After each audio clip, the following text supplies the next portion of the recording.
Hello, my name is Dr. Diwan S. Raja. Today I will discuss about the anatomy of the esophagus. The esophagus is a muscular tube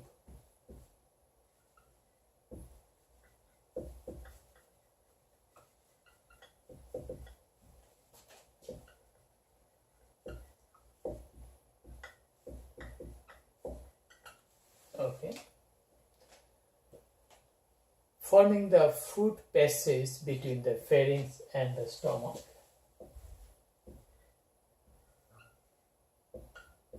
Forming the food passage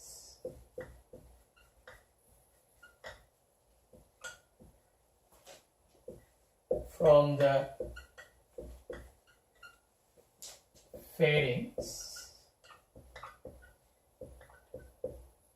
to the stomach. Okay, so that is the esophagus. It is about 25 centimeter in length. It is about 25 centimeter in length. It extends from the lower part of the pharynx, from the laryngopharynx, to the cardiac end of the stomach. Okay, so this is the level here. This is the lower end of the laryngopharynx, and this is the cardiac end. So lower end of the pharynx, there is the laryngopharynx.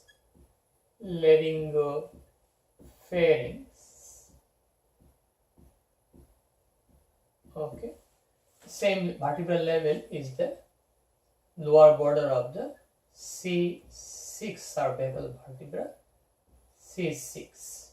So it extends from the lower border, lower end of the laryngopharynx at the level of the lower border of the cervical vertebra C6 to the cardiac end of the stomach. This is the cardiac end of the stomach. Okay, of the stomach.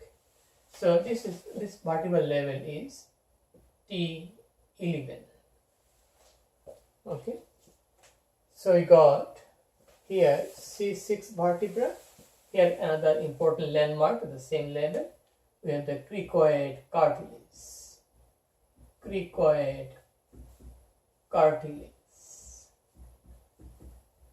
Okay, so upper end of the esophagus that start at the level of the lower border of the body of the C6 cervical vertebra at the level of the cricoid cartilage, that is also the lower end of the pharynx, the laryngopharynx. We know that pharynx has three parts. One is the nasopharynx, another one is the oropharynx, another one is the laryngopharynx. The laryngopharynx continues as the esophagus, the level of the lower border of the C6. Okay, we got that. This is almost a midline structure, not perfectly, but it is midline structure in front of the vertebral column. Okay, so it has, it has curvatures in its passage. Okay, so it is not perfectly straight, so it goes little left, again go to the midline, then little left. Okay, so ideally it is like that. Okay, so esophagus is like that. We have two left curvature. We have two left curvature at the lower part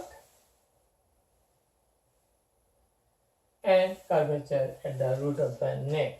Two curvature. If you go to the curvature, curvature. We have antero-posterior curvature, antero-posterior curvature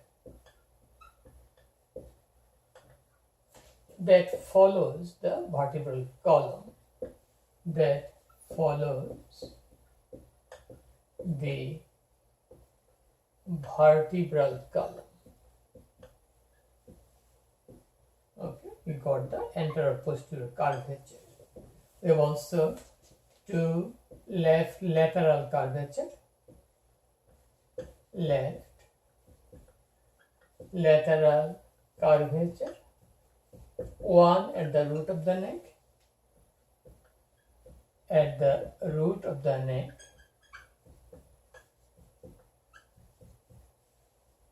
another one is at the lower part of the esophagus, at the lower part of the esophagus. Okay.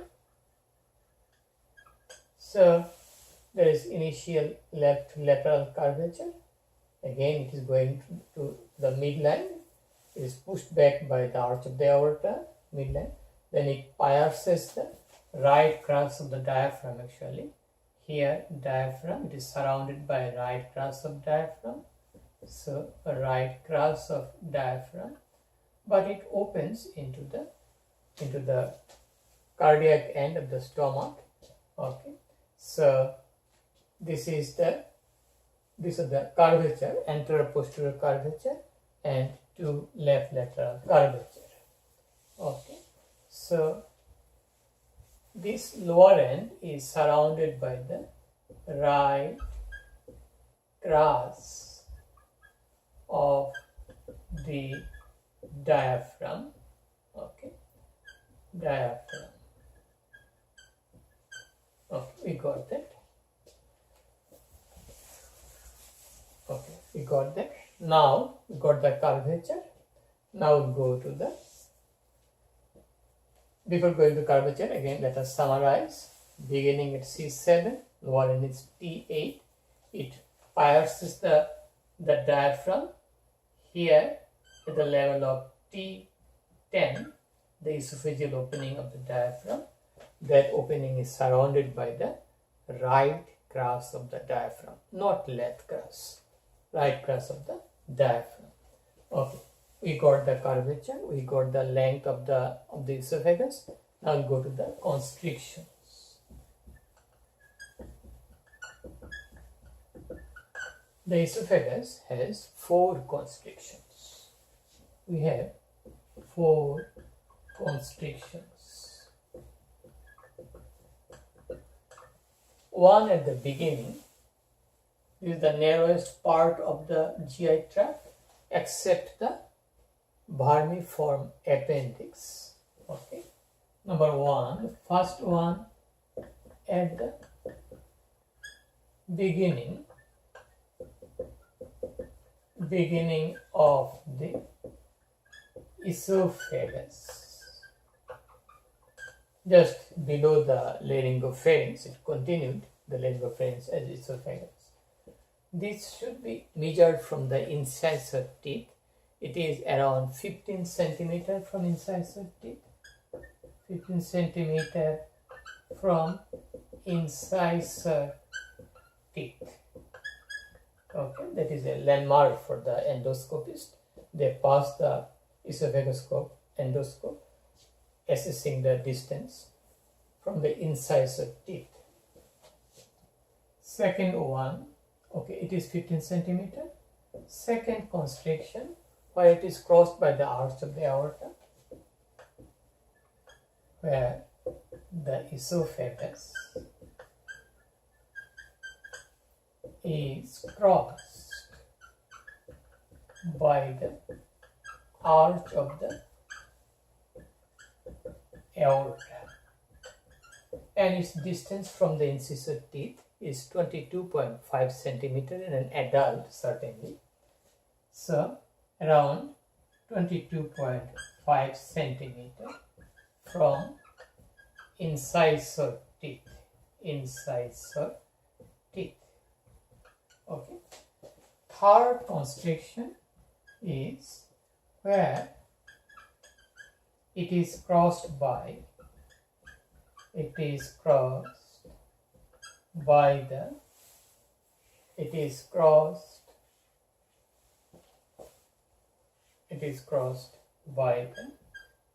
left principal bronchus or primary bronchus.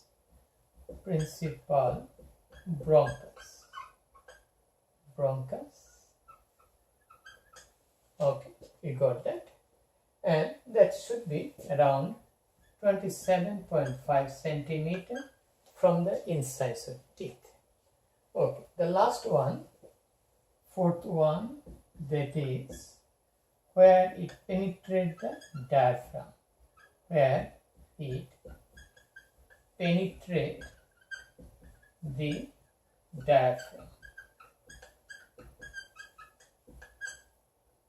Okay, that is around 37.5 centimeter. Okay, we got that. The constriction and their distance from the incisor teeth. What is the importance of this constriction? Okay, what are the importance of this constriction? Constriction is a site where foreign object may be impacted. Someone took some type of coin accidentally, it may swallow it, it will be obstructed in the constricted part, or someone took some type of corrosive substance that will be stopped on the constriction. It will be its movement is decreased. That may lead to stricture formation, or the endoscopist pass their endoscope, they may get the resistance there, they should go slowly.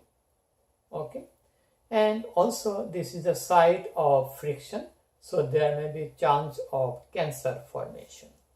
Okay, so constriction has some clinical importance. Okay, we got the constriction. Then we'll go to the relation. Okay, relation, this is a long tube around 25 centimeter. It is present in the neck, it is present in the superior mediastinum, it is present in the posterior mediastinum, it is partly present around half inches or 1.25 centimeter in the abdomen. Mostly it is present in the thorax, in the superior mediastinum, and in the posterior mediastinum. So its relations will think in that direction. So in the neck, what is the relation? Anteriorly, we always get the trachea, and on each side we'll get the thyroid lobes. Left side, left thyroid lobe, right side, right thyroid lobe, and between the trachea and esophagus we have the recurrent laryngeal nerve.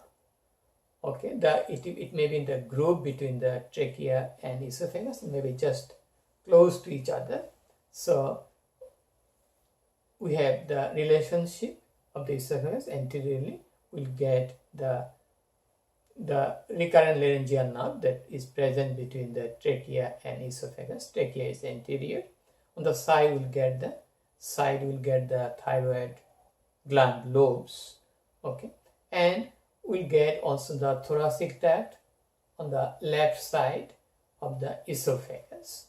It ascends to that level, then it turns and opens into the left venous angle.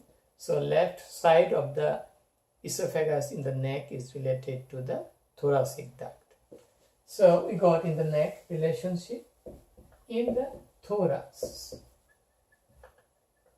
again it is related anteriorly, we have the trachea. Anteriorly we have trachea, and also we have the pericardium and the oblique pericardial sinus. Okay, that separates the left atrium from the esophagus. We also have the diaphragm there. Okay, on the posterior aspect we'll get the right posterior intercostal arteries. we'll get the thoracic duct. Actually, it goes from the right side to the left side. Okay, so you get the thoracic duct on the left side, and a little bit posterior aspect. We'll also get the descending thoracic aorta. On the right side, we'll get the azygos vein. Posteriorly, we'll also get the terminal part of the azygos and hemiazygos vein. Okay. Relationship in the abdomen. Okay. We know that our esophageal opening is surrounded by the right crus of the diaphragm, but it goes down in the abdomen. It is turned towards the left, so it is anteriorly related to the posterior surface of the left lobe of the liver. Posteriorly, it is related to the left crus of the diaphragm. Okay, we got the relationships in the neck, in the thorax, and also in the abdomen. Okay, we got that. So now I'll go to the arterial supply. Arterial supply. Okay. Again, we'll divide into the cervical part or the neck part. Cervical part of the esophagus. Okay. So what is the blood supply? It should be inferior thyroid artery. Inferior thyroid artery. Okay. In the thoracic part of the esophagus, what is the blood supply? These are mostly branches of the descending thoracic aorta. Okay. Branches of the descending thoracic aorta. Descending thoracic aorta. Okay, got that. In the abdominal part of the esophagus, we'll get the blood supply from the left gastric artery, that is a branch of celiac trunk. Okay, abdominal part. Blood supply is from the left gastric artery, that is a branch of celiac trunk, and celiac trunk is a branch of the aorta, ventral branch of the aorta, so left gastric artery. It also gets blood supply from mediastinal arteries, from the bronchial arteries. Okay, we got the blood supply. Now we'll go to the venous drainage.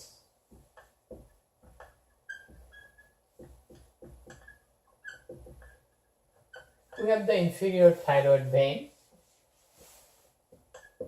Ultimately, we'll go to the brachiocephalic vein. Brachiocephalic vein. The thoracic part, the venous drainage of the esophagus will be carried out by the azygos system of vein. Azygos system of veins like azygos vein, hemiazygos vein, accessory hemiazygos vein. In the abdominal part, we get the left gastric vein, that is a tributary of the portal vein. So we got the venous drainage.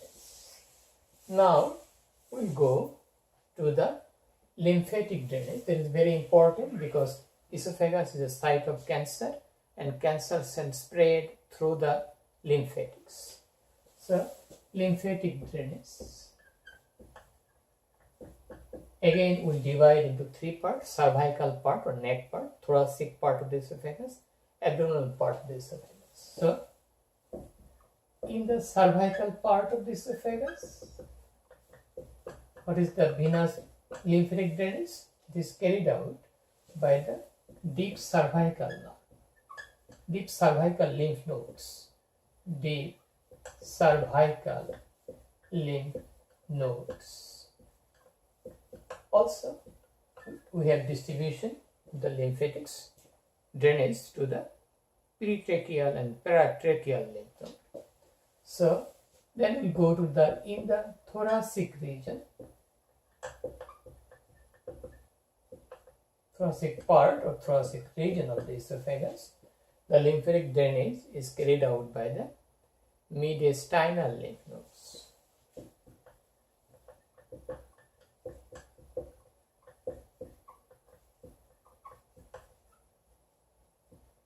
Lymph nodes. Okay, in the abdomen, it should be in the abdomen, in the abdominal part,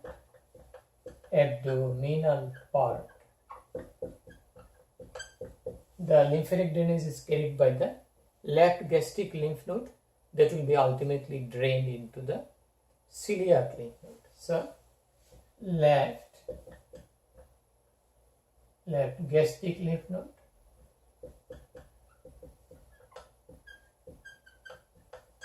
lymph nodes, okay, left gastric lymph nodes that will go to the celiac lymph nodes,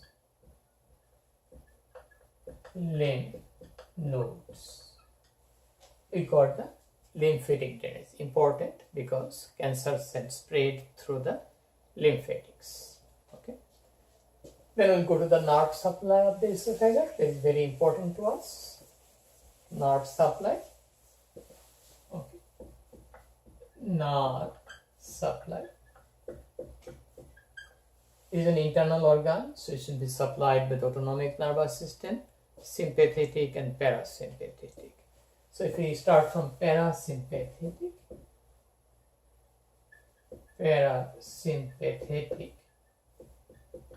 okay, we get innervation through the recurrent laryngeal nerve in the upper part of the esophagus. In the upper part of the esophagus, it is carried out by the left and right recurrent laryngeal nerve. Right recurrent laryngeal nerves. Okay. How about the lower part of the esophagus? We have esophageal plexus, mostly formed by the vagus nerve, with some contribution from the sympathetic chain of ganglion from the greater splanchnic nerve, but mostly it is from the left and right vagus nerve. So, lower part of the esophagus, okay, in the lower part of the esophagus, innervation through the esophageal plexus, okay, that is formed mostly by the vagus nerve, partly by a few sympathetic fiber from the greater splanchnic nerve and thoracic sympathetic chain of ganglion. Okay, from the esophageal plexus, we get anterior vagal trunk, we'll get posterior vagal trunk. Okay, the parasympathetic innervation is sensory, motor, and secretomotor function. How about the sympathetic?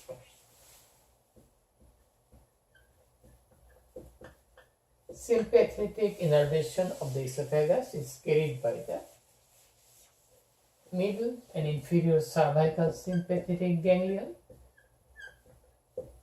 inferior cervical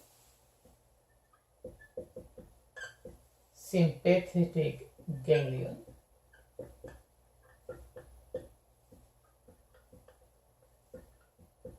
also from T1 to T4 sympathetic ganglion,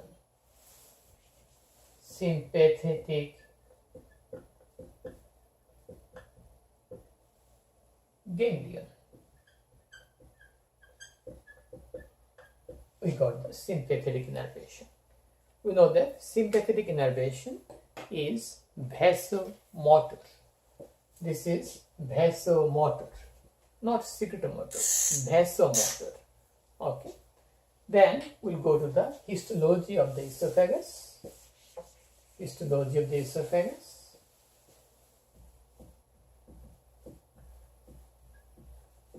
If you have a section of the esophagus, we get in histological slide, it has lumen almost like a star, and it has epithelium, that is the stratified squamous epithelium. So identifying point, lumen is almost always closed except when we deglutate the food. Okay, so in your histological slide you will get the star shaped appearance lined by the non-keratinized stratified squamous epithelium, non-keratinized stratified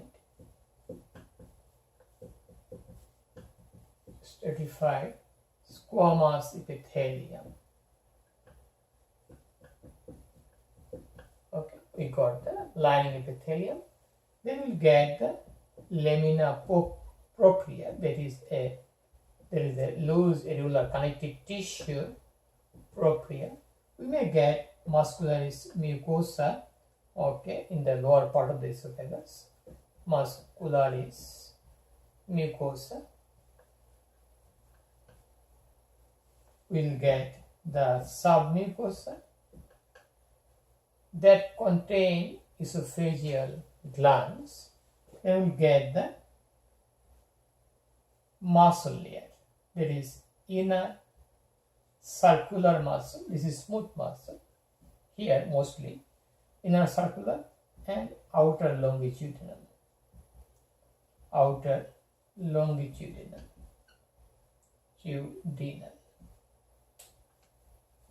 then we get the adventitia. Okay, we got that.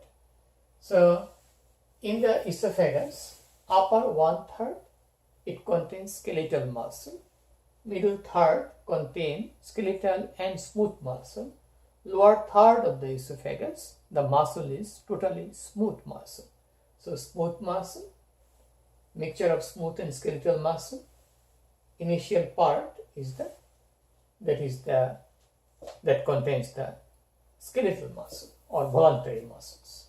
Okay, this is the identifying point in histology. Non-keratinized stratified squamous epithelium, lamina propria, muscularis mucosa, submucosa that contain esophageal gland, inner circular muscle layer.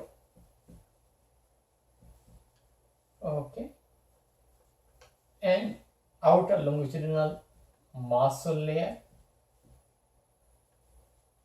Okay, and adventitia. We got the histology of the esophagus. Now we'll go to the embryology.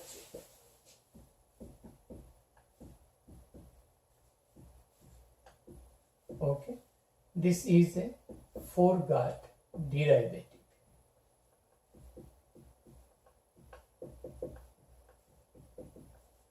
Epithelium is endodermal. Epithelium, that is the non-keratinized stratified squamous epithelium of the esophagus. Epithelium is endodermal. Rest of the part are coming from the splanchnic mesoderm. Splanchnic mesoderm. With some contribution from the pharyngeal arch, especially in the upper part, with some contribution from the pharyngeal or branchial arches. We got the embryology. Now we'll give some emphasis on the clinical anatomy. Okay.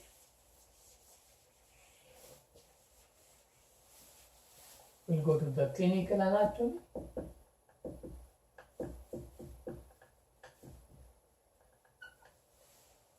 Okay, we have to go through that. We'll get esophageal varices. Esophageal varices in portal hypertension.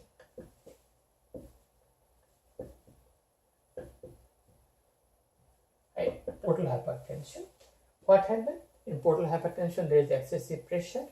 there will be submucosal venous channel dilatation. We call it esophageal pharynx, and that dilatation is happened by the anastomosis between the portal vein tributary from the left gastric vein and the azygos hemiazygos veins esophageal branches, that is the systemic circulation or caval circulation. So this is a site of portocaval anastomosis.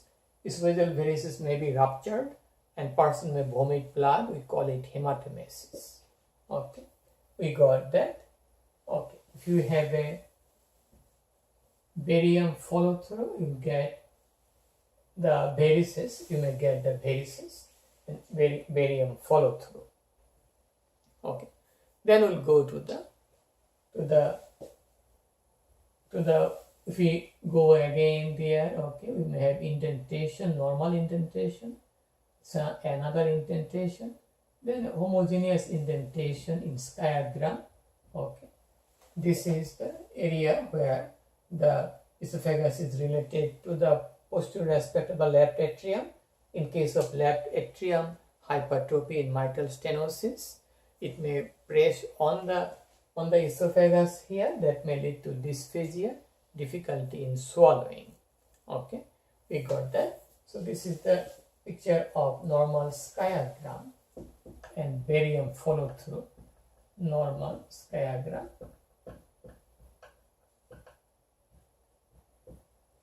This is the indentation for what? For the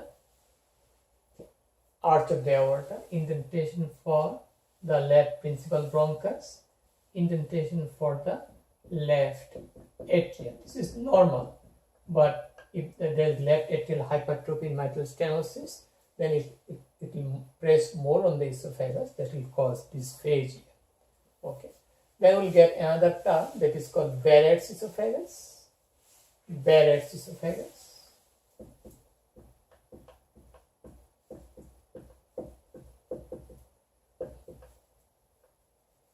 We know that our esophagus here, it is lined by, esophagus is lined by non-keratinized stratified squamous epithelium. Stomach is lined by columnar epithelium.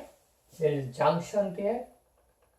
We call it G line, okay, or Z line. Okay, junction of the epithelium. In case of GERD, gastroesophageal reflux disorder, stomach content will go to the esophagus. Epithelium, normal epithelium is here stratified, non-keratinized squamous epithelium. That will be altered, become the gastric epithelium. That is called Barrett's esophagus. This is one type of metaplasia that is prone to develop esophageal cancer. Okay. We got that. GERD means gastroesophageal reflux disorder. We have no anatomical sphincter here, but the circular muscle layer in the lower part of the esophagus work as a physiological sphincter. Okay. So if that sphincter mechanism does not work, then food may go into the esophagus. We call it gastroesophageal reflux disorder. Okay. Now esophagus may be ruptured in case of Boerhaav's syndrome. Okay.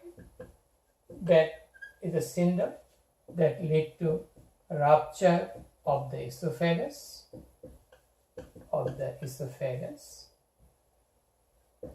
Especially in some type of eating disorder, people induce vomiting.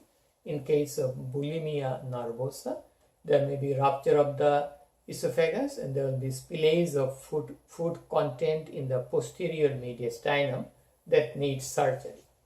Okay, we got that. Then we have another problem is called atalasia cardia. Atalasia cardia. This is a condition when the lower part of the esophagus does not relax when food is going down. Okay, because of incoordination of the nerve supply. Exact cause is not known, but it is told that we have some parasympathetic, mostly parasympathetic innervation, the enteric nervous system in the wall of the esophagus. Okay, that is called the Auerbach's plexus that may not work, or mesenteric plexus may not work. So in that condition, there will be incoordination. Food is going down. This is not relaxing. That is the Achilles here, curve here. That may be a problem. Okay. Another problem is hiatal hernia. Hiatal hernia. We have the diaphragm here. Okay. So this part should be below the diaphragm. For some reason, diaphragm or esophagus may go there. Okay. The part of the stomach wall, or maybe may not be the fundus or the stomach, maybe part of the abdominal part of the esophagus going to the thorax through the esophageal opening of the diaphragm. We call it hiatal hernia. Okay, so that's all about esophagus anatomy. If you like my video, please subscribe my channel. Please hit the bell button. Okay, and please share the information with your friends. And again, please subscribe me. Have a nice day. Bye now.